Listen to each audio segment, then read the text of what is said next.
చూసారా 8 గుడ్లు వేసిన 7 పిల్లలు చేసిన. ఎండాకాలంలో పిల్లలు చేయాలి అంటారు గుడ్లు. ఉసుకలు వేసి ఉసుకల పొదిగేసిన. పొదిగేస్తే నైటు చేసిన తెల్లారి దింపిన. ఇగో ఇగో మా మనవరాల చేతిలో ఒక పిల్ల ఉంది. అవి 7, ఒక గుడ్డు ఒకటి చేయలే. 8 వేస్తే 7 చేసినాయి. ఇక చేయలే. ఇగో దాని తల్లి అన్నీ చూసుకునేది తాతయ్యనే. ఇదిగో చూడు ఎంత ముద్దుగా ఉన్నాయో. అవి మన ఇట్లాగో పట్టుకుంటేనే లేకుంటే పొడుస్తాయి, పొడవడానికి వస్తుంది.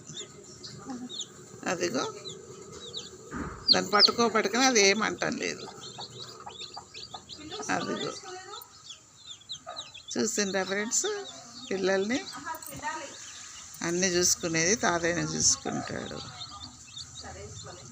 Bye friends.